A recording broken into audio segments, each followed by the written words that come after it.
신앙생활은 예수를 믿고 천국 가는 것이 다가 아니라고 했습니다.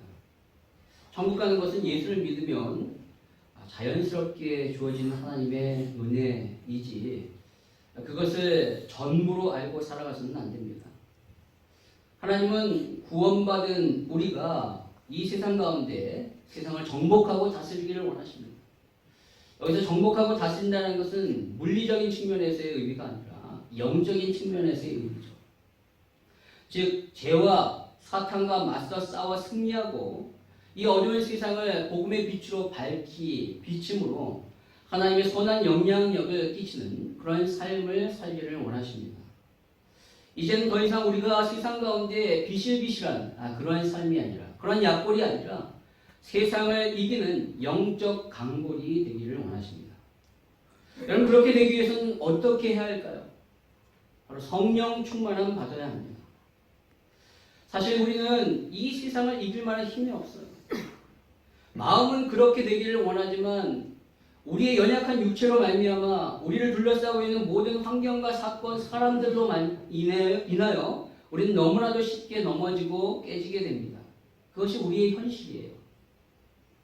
그래서 주님은 그러한 우리를 너무나도 잘 아시기 때문에 우리를 위하여 성령을 보내주셨습니다. 여러분 성령님은 보혜사라고 말씀했죠. 보혜사는 곧 돕는 자입니다. 성령님은 돕는 자로서 우리에게 오셔서 우리의 마음을 위로해 주시고 치료해 주시고 또한 우리에게 힘을 주시며 낙담했던 우리를 일으켜 세워서 다시 일어나 싸울 수 있도록 하십니다. 그리고 결국 승리케 하시는 분이 성령님이십니다. 따라서 우리는 그 성령님을 의지해야 합니다. 성령이 아니고서는 우리가 이 세상 가운데 영적으로 승리할 수 없기 때문에 그렇습니다. 담대하라 내가 세상을 이기었노라 라고 말씀하신 우리 주님, 예수님이 세상을 이기었다라고 말씀하셨는데 그 예수님의 영이 우리와 함께 하시고 그분의 힘이 아니고서는 결단코 우리는 세상을 이길 수 없어요. 성령이 내 안에 충만하게 오셔서 나를 장악하시고 그분의 힘으로 말미암아 우리가 이 땅 가운데 승리할 수 있는 거예요.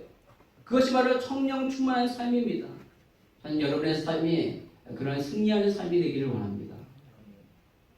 여러분 우리는 계속적으로 성령 충만한 삶에 대하여 살펴보고 있습니다. 하나님이 왜 이 말씀을 우리에게 주시는가? 그것은 단순히 듣고 이해하고 넘어가는 차원이 아니라 바로 너희가 성령 충만함 받으라는 거예요. 우리가 실질적으로 그 성령의 충만함을 경험하라고 하나님이 계속적으로 이 말씀을 주시는 겁니다. 우리는 지난주에 어떻게 하면 성령 충만함 받을 수 있는가에 대해 살펴봤습니다. 마가다락방에 모여있는 120명의 그 성도들이 한 명도 빠짐없이 성령 충만함 받을 수 있었던 것은 바로 주님의 말씀을 믿고 순종했기 때문에 그렇습니다. 예수님은 그렇게 말씀하시고 하늘에서 성령이 임할 때까지 모여서 있으라 라고 그렇게 말씀하시고 예수님은 하늘나라에 올라가셨어요. 여러분 그렇게 말씀하신 그분이 이 땅에 없는데 굳이 그 말씀을 들을 이유가 뭐가 있겠어요? 뭐 책임지실 것도 아닌데 있으면 물어보고 책임질이라도 물어볼 텐데 안 계시는데 굳이 그렇게 행할 이유가 없음에도 불구하고 이 120명은 그 주님의 말씀을 믿은 거예요. 그 주님의 말씀을 언약으로 마음속에 깊게 새기고 그 말씀에 순종했습니다. 사도행전 1장 14절에 보니까 그 주님의 말씀을 부여잡고 함께 모여 간절히 기도했다. 그렇게 기도하니까 성령이 충만하게 임하게 된 것입니다. 여러분 이 오순절날 이 마가다락방에 임한 성령의 강림은요 바로 성령 세례와 성령 충만 둘 다를 의미한다고 말씀드렸어요.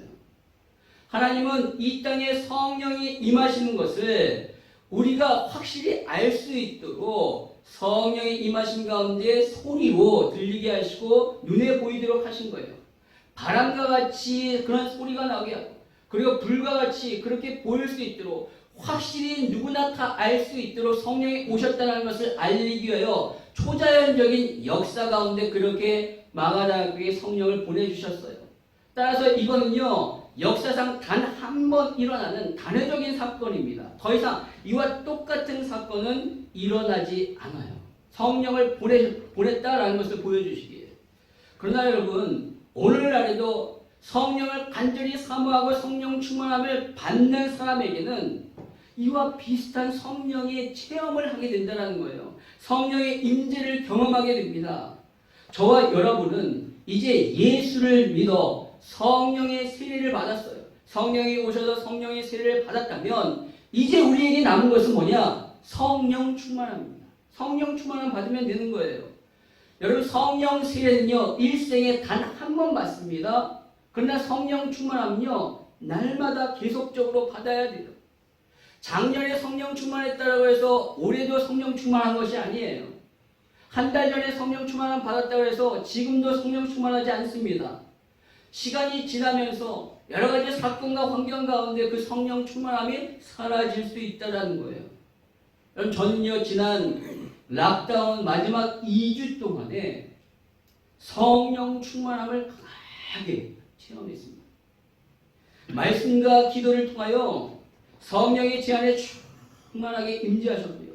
저의 생각과 마음을 주장하시사 제 안에 말할 수 없는 은혜와 기쁨이 넘치게 하셨어요. 그동안에 제 안에 있었던 모든 불안과 염려와 근심과 걱정, 그 외로움들이 성령이 충만하게 임하니까 사라졌어요. 그리고 말할 수 없는 하늘의 참 평안함이 임했습니다. 상황은 달라지지 않았거든요. 제 아내가 오지 않았어요. 저 혼자 있고요. 그리고 그런 모든 환경과 상황은 다 똑같음에도 불구하고 제가 달라졌어요. 말할 수 없는, 형용할 수 없는, 변하지도 않고 뭐가 눈에 보이는 뭔 변화가 일어나고 뭐가 주어지지도 않았음에도 불구하고 말할 수 없는 그 은혜와 참 평안함이 저를 사로잡았습니다. 너무나도 놀라웠어요. 제 생에 아주 놀라운 은혜를 그때 경험했습니다. 그러나 시간이 지나면서 또다시 점점 불안과 염려들이 일어나기 시작합니다. 왜냐하면 성령 충만함은 한 번 받았다고 해서 영원한 것이 아니기 때문에 그래요. 여러분, 성령 충만함은 영원한 것이 아니에요. 날마다 그래서 받아야 됩니다. 그렇기 때문에 성령 충만을 사모해야 합니다. 사모할 때 기도하게 되고 기도할 때 성령 충만함을 받을 수 있기 때문에 그렇습니다. 여러분, 이 세상의 어떤 것보다도 성령 충만함을 사모하십시오. 세상의 어떠한 것보다도 가장 좋은 것은 성령 충만함이에요. 하늘의 아버지께서 사랑하는 그의 자녀에게 줄 수 있는 가장 좋은 선물, 그것은 성령 충만함입니다. 여러분, 한번 생각해 보세요. 하나님이신 그분, 하나님의 영이 내 안에 가득 임하셔서 나의 모든 욕심과 생각과 마음과 계획들을 다 걷어가시고 그분의 생각과 그분의 마음과 그분이 주시는 그 평안함으로 쫙 가득 차고요. 그리고 그분이 날마다 매 순간마다 도와주고 계시는데 그것만큼 행복한 것이 어디 있어요? 그것만큼 가장 좋은 것이 어디 있겠습니까?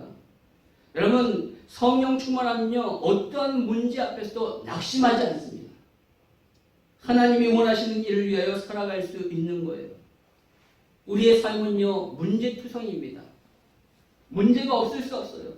죄로 인하여 더러워진 우리는 우리가 움직이는 모든 곳에서 문제가 발생할 수밖에 없습니다. 여러분, 창세기 3장을 한번 보십시오. 인간이 하나님 앞에 범죄한 이후 바로 직후부터 문제가 발생했어요. 그렇죠? 그들의 눈이 밝아졌습니다. 그리고 막 부끄러워하게 되고요.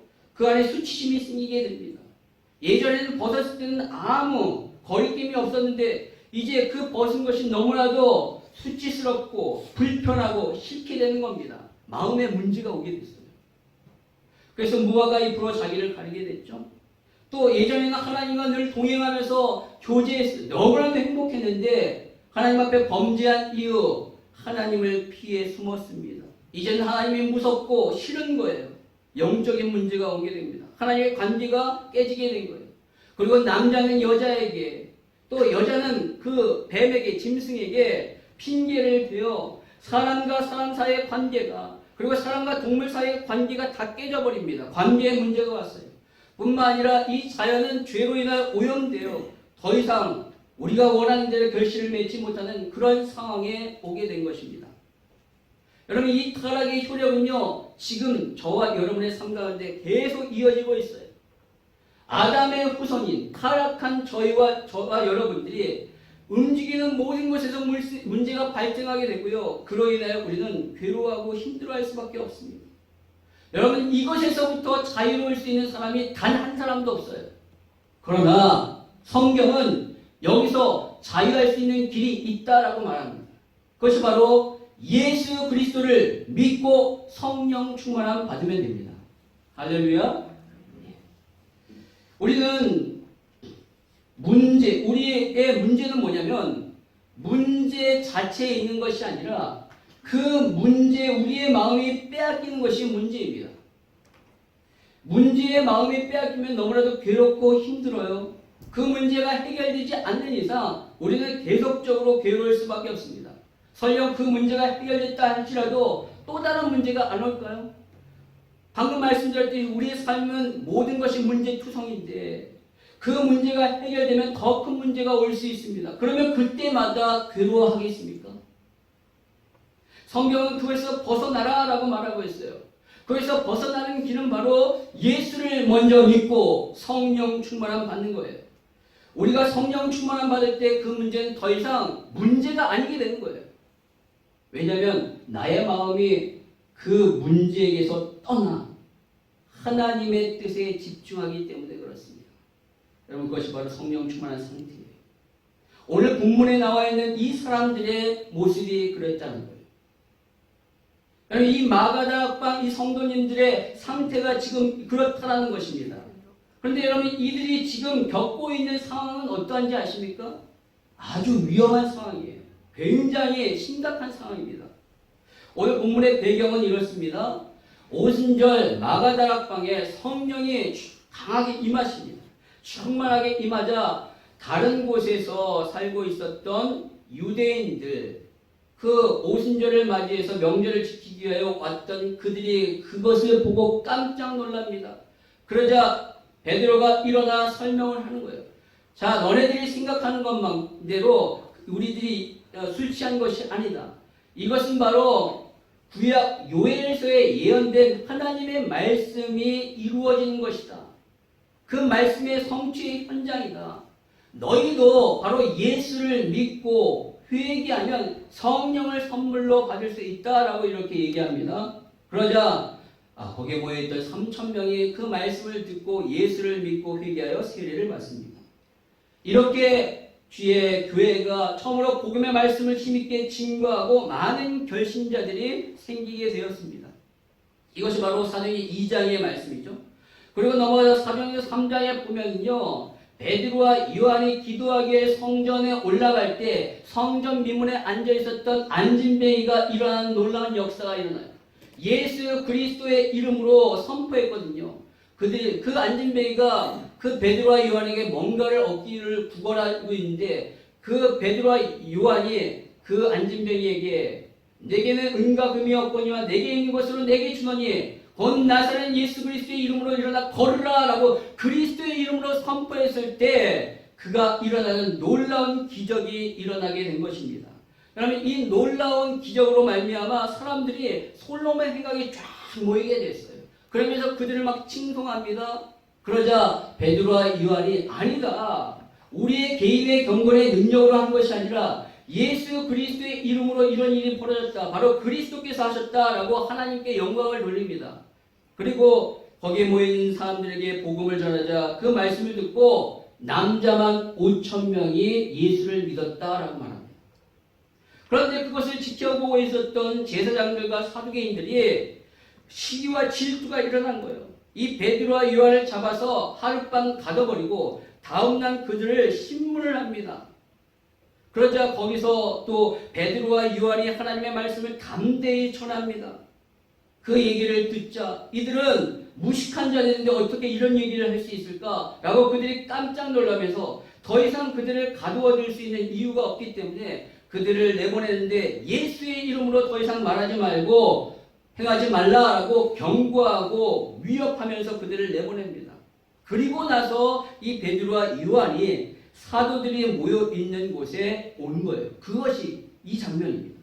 드디어 와서 자신들이 겪었던 일에 대하여 이야기를 하고 그들이 우리에게 그 위협했던 내용에 대해서 이야기를 한 거예요. 그래서 23절에 사도들이 노임에 그 동료에게 가서 제사장들과 장로들의 말을 다 알리니 라고 말하고 있습니다. 여러분, 그렇다면 지금 이 교회가, 마가다락방 교회가 처해 있는 상황이 어떻습니까? 매우 위험한 상황이에요. 베드로와 요한이 당한 이 사건은요, 마가다락방 교회가 처음으로 생긴 이후로 최초로 받은 핍박인 거예요. 그들을 감금하고 위협했다는 것은 아주 심각한 상황입니다. 그런데 이 얘기를 들은 이 사람들의 지금 반응은 어떻습니까? 그 문제 앞에서 두려워 떨고 있습니까? 그 문제에 마음이 빼앗기고 있어요? 염려하고 있고 고민하고 있고 근심하고 있습니까? 아닙니다. 전혀 그렇지 않아요. 그들에게는 전혀 어떠한 염려와 불안도 찾을 수 없어요. 오늘 그들은 걱정하고 두려워하는 것이 아니라 무엇을 했냐면 기도했다는 것입니다. 오늘 24절의 말씀을 보니까 이렇게 기록되어 있습니다. 같이 24절 읽도록 하겠습니다. 시작. 그들이 듣고 한 마음으로 하나님께 소리를 높여 이르되 대주제여 천지와 바다와 그 가운데 만물을 지은 이시오. 아멘. 그들이 한 마음으로 하나님께 소리를 높여 이뤘다.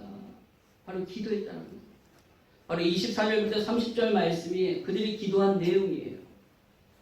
여러분, 이들이 왜 안 들었겠어요? 이 얘기를 듣고. 왜 안 무섭겠습니까? 그런데 그들은 그 얘기를 듣고 무서워하고 두려워하는 것이 아니라 두려워 떨려고 그렇게 한 것이 아니라 오히려 그렇게 할 바에야 기도를 선택했다는 거예요. 여러분, 문제가 올 때 그 문제로 인하여 오는 걱정과 두려움에서 벗어나는 길은 바로 기도입니다. 베드로전서 5장 7절에 보니까 너희 염려를 다 주께 맡기라. 이는 그가 너희를 돌보심이라 라고 말씀하십니다. 빌립보서 4장 6절에 보니까 아무것도 염려하지 말고 다만 모든 일에 기도와 간구로 너희 구할 것을 감사함으로 하나님 앞에 하나님께 아뢰라 라고 말하고 있습니다. 여러분, 성경은요 한결같이 문제가 올 때 기도하라 라고 말하고 있어요. 여러분, 그렇게 기도하면요 그 문제에 빼앗겼던 우리의 마음, 우리의 시선을 하나님께로 가져갈 수 있는 거예요. 여러분, 그것이 기도입니다. 기도는요 나의 시선을 문제로부터 떼내어 하나님 앞에 두는 것, 그것이 기도예요. 여러분, 오병이어의 기적을 보십시오. 수많은 사람들이 예수님의 말씀을 듣기 위해 모였습니다. 그런데 저녁이 되자 제자들의 시선 어디에 머뭅니까? 바로 그 5,000명에게 머무는 거예요. 왜냐하면 이제 그들을 어떻게 먹일 것인가에 대하여 온통 신경이 가 있는 겁니다. 그들에게 있어서 큰 문제예요, 이것이. 이들은 이 문제를 해결하려고 막 신경을 썼습니다. 그래서 찾아낸 것이 바로 보리떡 5개와 물고기 2마리입니다. 그러나 여러분, 이것이 문제를 해결할 수가 없어요. 오히려 이 자체가 문제인 겁니다. 우리에게 먹을 것이 이것밖에 없구나라는 사실이 더 확연히 드러나게 되는 그런 문제가 된 거예요. 바로 제자들의 시선은 이 5,000명이라는 문제 앞에 보리떡 5개와 물고기 2마리라는 또 다른 현실의 문제에 빠져 있는 겁니다. 그러나 여러분, 주님은 어떠셔요? 주님은 어떻게 하십니까? 바로 주님은 그 문제를 가져오라고 말씀하십니다. 제자들이 가져온 그 문제, 보리떡 5개, 물고기 2마리를 가지고 주님은 어떻게 하셨는가? 누가복음 9장 16절에 이렇게 말씀합니다. 우리 같이 한번 읽도록 하겠습니다. 시작. 예수께서 떡 5개와 물고기 2마리를 가지사 하늘을 우러러 축사하시고 떼어 제자들에게 주어 무리에게 나누어 주게 하시니. 아멘. 주님은 어떻게 하셨냐면 하늘을 우러러 축사하셨다. 기도하셨다. 즉, 그 문제를 하나님 앞에 드리고 자신의 시선을 그 문제에서 떼내어 하나님 앞에 옮겼을 때 역사가 일어나게 될 것입니다. 그럼 기도는 바로 시선을 하나님 앞에 두는 것. 우리의 싸움은 시선의 싸움이에요. 나의 시선을 문제에 두느냐 아니면 그 문제를 해결하신 하나님께 두느냐라는 것. 시편 121편의 기자는 말하기를 내가 산을 향하여 눈을 들리라. 나의 도움이 어디 있어? 나의 도움이 천지를 지으신 여호와께로다. 내 시선을 문제에만 두지 않고 하나님의 성전에 있는 그 산을 바라본다는 거예요. 모든 도움이 여호와께 있으니까 그 여호와 하나님을 바라보겠다라고 시편 기자는 외치는 겁니다. 여러분, 인간은요, 기도하지 않으면 반드시 문제의 시선을 빼앗길 수밖에 없어요. 그러나 그렇게 빼앗겨 염려한다고 해서 그 문제가 절대 해결되지 않습니다. 혹 해결된다 할지라도 더 큰 문제가 와요. 그러면 또 그 문제에 빠져서 괴로워할 수밖에 없죠. 그래서 우리는 기도의 비밀을 알아야죠. 언제까지 그렇게 문제에 빠져서 괴로워하겠습니까? 그 문제를 초월해서 그 문제에 빠져있는 우리의 시선을 빼내어 하나님을 바라볼 때 이제는 더 이상 그것이 나에게 문제가 되지 않는 거예요. 그렇기 때문에 우리는 기도해야 되는 거고 기도의 비밀을 알아야 하는 것입니다. 여러분, 요셉이 어떻게 그 상황 안에 승리할 수 있었을까요? 무려 13년 동안 그는 노예로 있었고 감옥에 갇혔습니다. 아무것도 잘못한 것이 없는데 너무나도 억울하게 노예로 팔려갔고 아무것도 잘못한 것이 없는데 너무나도 큰 누명 가운데 감옥 생활을 합니다. 무려 13년 동안. 여러분, 그러면 마음의 상처와 인격이 다 파괴되지 않을까요? 삶이 무너져야 되는데 전혀 성경은 그렇게 나오고 있지 않아요. 원망했다, 그가 좌절했다, 낙담했다는 말이 한 번도 없어요. 그는 승리했어요. 왜? 기도의 비밀을 알았거든요. 기도. 요셉 때는 성경이 없었잖아요. 성경을 맨 처음에 창세기에 누가 썼어요? 모세가 썼잖아요. 모세는 그 이후의 시대의 사람이기 때문에 당시에는 성경이 없습니다. 하나님을 알고 그 하나님을 향한 끊임없는 기도를 한 거예요. 매 순간마다 낙담하고 어려움이 올 때마다 하나님 앞에 간구했을 때 그 노예 생활의 문제가 아니게 된 거예요. 그 감옥 생활의 문제가 아니게 된 거예요. 그것을 뛰어넘어 하나님을 바라보니까 전혀 그에게는 그것이 문제가 되지 않았던 것입니다. 여러분, 이것이 기도의 비밀이에요. 저는 이번 팬데믹 기간 동안에 그거를 경험했던 것 같아요. 여러분, 경험하십시오. 기도로서 나의 시선을 떼내어 하나님 앞에 두는 연습을 하시기 바랍니다. 그랬을 때 어떤 문제가 오더라도 괴로워하지 않고 흔들리지 않을 수 있는 거예요. 오늘 핍박과 위험이 오는 상황 가운데 초대교회 사람들은 그 문제에 자신의 시선을 고정하지 않고 하나님께 시선을 고정하기로 결단합니다. 결단. 그래서 기도한 겁니다. 24절에 그들이 한 마음으로 소리를 높여 기도했다라고 했어요. 자, 이들이 이제 그 문제 가운데 빠지지 않으면 하나님 앞에 오히려 걱정하고 근심할 때 기도하겠다라고 작정하고 하나님 앞에 기도하기 시작합니다. 그런데 그들이 한 기도의 내용이 무엇입니까? 이것이 굉장히 중요해요. 그들이 무엇을 놓고 기도했냐면 문제를 해결해 달라고 놓고 기도하지 않았어요. 그 문제가 없애달라고 기도한 것이 아니라 그 문제 가운데 하나님의 뜻이 이루어지게 해달라고 기도한 겁니다. 여러분, 29절 같이 읽도록 하겠습니다. 시작. 주여, 이제도 그들의 위협함을 굽어보시옵고 또 종들로 하여금 담대히 하나님의 말씀을 전하게 하여 주시오며. 여러분, 여기서 굽어보시옵고에 해당되는 헬라어는 에페이론입니다. 그 뜻은 위에서 보시다, 관심 있게 쳐다보다 라는 뜻이에요. 결단코 여기에는 하나님, 이 위협을 감하여 주옵소서, 이 위협을 없애주시옵소서 라는 뜻이 아니라 하나님, 이 상황을 자세히 봐주십시오 라는 거예요. 왜? 이들의 관심은 이 위협에 관심이 있는 것이 아니라 바로 그 뒤에 있는 담대히 하나님의 말씀을 전하게 해달라는 데 간절함이 있는 거예요. 거기에 더 관심이 있고 그것을 위하여 놓고 기도하는 거예요. 상황이 바뀌게 해달라고 기도하는 것이 아닙니다. 핍박이 없게 해달라고 기도하는 것이 아니에요. 그들은 그 핍박 가운데 담대히 하나님의 말씀을 전할 수 있도록 해달라고 기도했습니다. 왜? 그것이 하나님의 뜻입니다. 만약 여러분 같으면 이러한 상황 가운데 어떻게 기도하겠습니까? 핍박이 사라지도록 기도하겠죠. 위협이 없어지도록 기도하겠죠. 즉 문제가 해결되도록 기도할 겁니다. 그런데 오늘 이 사람들은 그렇게 기도하지 않았어요. 문제 해결의 목적이 아니라 하나님의 뜻이 목적이었던 겁니다. 여러분, 우리의 기도의 목적이 달라져야 돼요. 우리의 기도의 내용이 달라져야 돼요.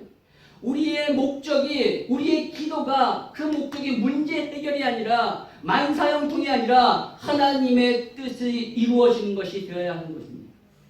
비록 문제가 해결되지 않다 할지라도 그 문제 가운데 하나님이 이루고자 하시는 뜻이 무엇인가를 알고 그것이 이루어지도록 기도하는 것, 그것이 바로 진정한 기도입니다.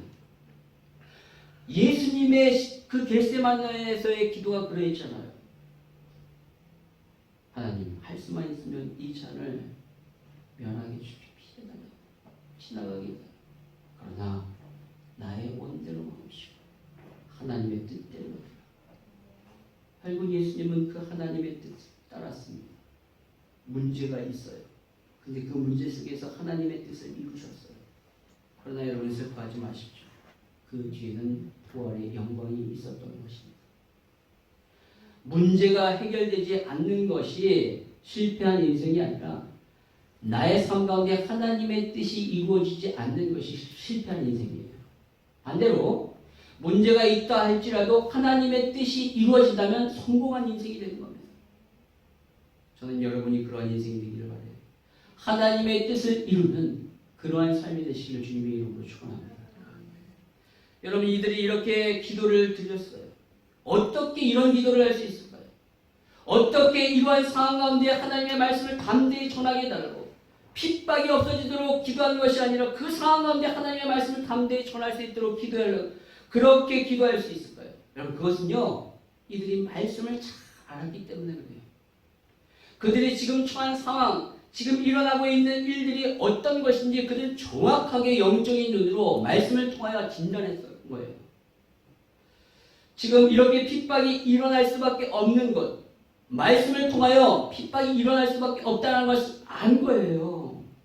25절, 26절의 말씀에 보니까 이렇게 기록되어 있습니다. 또 주의 종 우리 조상 다윗의 입을 통하여 성령으로 말씀하시기를 어찌하여 열방이 분노하며 족속들이 허사를 경영하는고 세상의 군왕들이 나서며 관리들이 함께 모여 주와 그의 그리스도를 대적하도다 하신 이로소이다. 여러분, 이것은 기도의 내용이에요. 쫙 기도하고 있는데 이것을 기도하고 뭐냐면 시편 2편 1절과 2절의 말씀을 인용하며 기도하고 있는 겁니다. 그것은 뭐냐면 성령이 다윗의 입을 통하여 앞으로 일어날 일을 예언한 말씀이에요. 1000년 전에, 지금으로부터 이 상황으로부터 1000년 전에 다윗을 통하여 예언한 내용이에요. 즉 열방이 분노하고 족속들이 허사를 경영하며 세상의 군왕들과 관리들이 나서서 주와 그리스도를 대적할 것이다 라는 말씀을 인용하면서 하나님, 이 말씀이 지금 성취되었군요. 바로 그들이 예수 그리스도를 잡아 십자가에 못 박았고 예수 그리스도를 믿는 사도들을 핍박하고 있군요. 바로 그 말씀이 성취되어 있군요. 가고 있군요. 라는 것을 아는 거예요. 초대교회 성도들은 사도들이 당한 이 일이 바로 그 말씀의 연장선에 있음을 깨달은 것입니다. 여러분, 그것이 지금 어떻게 구체적으로 이루어지고 있는가에 대하여 그들은 정확하게 본 거예요. 27절에 나옵니다. 과연 헤롯과 본디오 빌라도는 이방인과 이스라엘 백성과 합세하여 하나님께서 기름 부으신 거룩한 종 예수를 거슬러 라고 말하고 있습니다. 여러분, 당시 헤롯과 본디오 빌라도는요, 절대 함께 할 수 없는 사람입니다. 절대 친해질 수 없는 사람이에요. 왜냐하면 헤롯은요, 당시 갈릴리 근방을 다스리는 분봉왕이에요. 그런데 이 본디오 빌라도는 바로 로마에서 파견된 유대 총독입니다. 헤롯의 입장에서 보면 자기가 다스리는 곳에 로마의 총독이 부임해 있으니까 얼마나 정치적으로 껄끄럽겠습니까? 그가 얼마나 불편하고 그가 싫겠어요. 어찌 보면 원수지간이에요. 그런데 절대 친해질 수 없고 함께할 수 없는 사람이 친하게 되었어요. 함께. 왜? 예수를 잡아 죽이는데 함께한 겁니다. 또 이스라엘의 백성이 함께할 수 없어요. 이스라엘은 지금 로마의 식민지로 있습니다. 그러나 그들은 영적으로 로마 사람들 이방인을 개취급 여겼거든요. 지옥의 불쏘시개라고 생각했는데 그러한 이방인들과 또한 이방인 로마 사람은 그렇게 생각하고 있는 유대인들을 조롱했어요. 서로 절대 함께할 수 없는 두 분류의 사람들이 친하게 되고 함께하는 거예요. 왜? 예수를 죽이는데 함께합니다. 절대 도저히 일어날 수 없는 일이 벌어지고 만 거예요. 왜? 28절에 나오잖아요. 하나님의 권능과 뜻대로 이루려고 예정하신 그것을 행하려고 그들이 이 성에 모인 것입니다. 하나님의 권능과 뜻대로 예정된 것, 그것이 무엇이냐? 예수 그리스도를 죽이는 것. 그리스도의 이름을 믿는 자들을 핍박하는 것. 그것 때문에 이들이 모였고 힘을 합쳤다는 것을 말씀을 통하여 알게 되는 겁니다. 하나님이 지금 그것을 허락하고 계신다는 것을 아는 거예요. 어떻게 합니까? 말씀에 능통하니까. 말씀을 통하여 그것을 확인하고 있는 거예요. 하나님의 말씀을 보니까 지금 돌아가는 이러한 상황이 어떠한지 딱 답이 나오는 겁니다. 그러니까 핍박이 없기를 구한 것이 아니라 그 핍박 가운데서도 하나님의 뜻인 하나님의 말씀을 담대히 전할 수 있도록 기도했던 겁니다. 여러분, 우리는 하나님의 말씀을 잘 알아야 합니다. 말씀을 통하여 이 시대를 분별할 줄 알아요. 나에게 온 이 문제를 말씀을 통하여 잘 해석할 수 있어야 합니다. 그것을 통하여 하나님의 뜻이 그 안에 무엇인지를 깨달을 때 응답이 오는 거예요. 오늘 초대교회 성도들은 지금 일어나는 이 박해, 이 핍박은 말씀이 성취되는 것이며 앞으로 더 심각해질 것을 그들은 안 겁니다. 따라서 그 핍박이 사라지도록 구한 것이 아니라 그 핍박 가운데서 하나님의 말씀을 담대히 전할 수 있도록 기도했습니다. 왜냐하면 그것이 하나님의 뜻이니까요. 하나님은 어떠한 상황 가운데서 복음을 증거하기를 원하셨고 그리고 그것을 위해 우리를 부르셨다는 것을 이들은 알기 때문에 그렇게 기도하는 겁니다. 여러분, 우리는 문제가 올 때 그것을 해결해 달라고 기도하는 것이 아니라 그 문제 가운데 하나님의 뜻이 무엇인가 그 뜻이 이루어질 수 있도록 기도해야 합니다. 문제가 왔다고 머리를 아파하고 고민할 것이 아니라 그 상황 가운데 하나님이 내가 하나님을 위하여 할 수 있는 것이 무엇인지를 구체적으로 발견하고 그것을 담대히 행할 수 있도록 구하는 것, 그것이 우리가 해야 할 기도의 내용입니다. 여러분, 오늘 이들은요 이렇게 하나님의 뜻을 위하여 구했어요. 그리고 그 뜻이 자신의 삶 가운데서 이루어질 수 있도록 필요한 것을 구했습니다. 그 필요한 것을 구했는데 그 필요한 것이 뭐냐면 바로 표적과 기사입니다. 우리 30절 같이 읽겠습니다. 시작. 손을 내밀어 병을 낫게 하셨고 표적과 기사가 거룩한 종 예수의 이름으로 이루어지게 하옵소서 하더라. 아멘. 왜 병이 나아야 합니까? 복음을 위해서입니다. 왜 표적과 기사가 일어나야 합니까? 복음을 위해서입니다. 복음을 더 힘있게 증거하기 위해서 자신이 병 고치는 그런 능력이 필요하고 표적과 기사가 나타나게 해달라고 간구했던 거예요. 자신의 어떤 만족이나 영적 능력을 과시하기 위해서 그런 것이 아니라는 거예요. 오직 복음을 위하여 하나님의 뜻을 위하여. 여러분, 이것이 너무너무 중요합니다. 여러분 왜 돈을 많이 버셔야 합니까? 편하게 살기 위해서. 왜 여러분 좋은 직장에 들어가려고 하십니까? 돈을 많이 벌기 위해서. 그것이 아니라는 거예요. 우리에게 눈에 띌 만한 성공과 능력이 나타나야 될 이유는 바로 하나님의 뜻을 이루기 위해서라는 거죠. 하나님의 뜻을 이루기 위해서는 그것이 필요하다면 하나님 앞에 그것을 간구해야 되는 거예요. 하나님의 뜻을 이루기 위해 그것이 필요하지 않으면 간구해야 하면 안 되는 거죠. 만약에 그것을 간구한 것은 나의 욕심을 채우기 위한 것이 되는 거예요.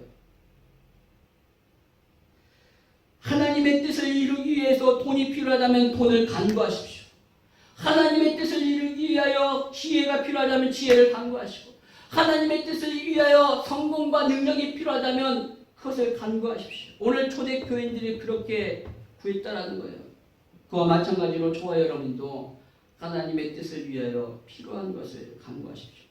하나님의 뜻을 위하여. 우리의 기도의 내용이 달라져야 합니다. 복음을 전하기 위하여 여러분 영적 능력을 구하십시오. 하나님이 주실 것입니다. 오늘 이들이 이렇게 기도했을 때 하나님의 반응은 어떻습니까? 하나님의 응답은요 어떤가? 바로 31절에 나옵니다. 같이 읽겠습니다. 시작. 빌기를 다하매 모인 것이 진동하더니 우리가 다 성령에 충만하여 담대히 하나님의 말씀을 전하니라. 아멘. 하나님의 응답이 어떻습니까? 성령 충만. 다른 것이 아니에요. 성령 충만함을 주셨어요. 왜? 성령 충만하면 끝나는 거예요. 끝나는 거예요. 하나님의 영으로 충만해요. 그들이 하나님 앞에 간구했던 하나님의 말씀을 담대히 전할 수 있게 되는 겁니다.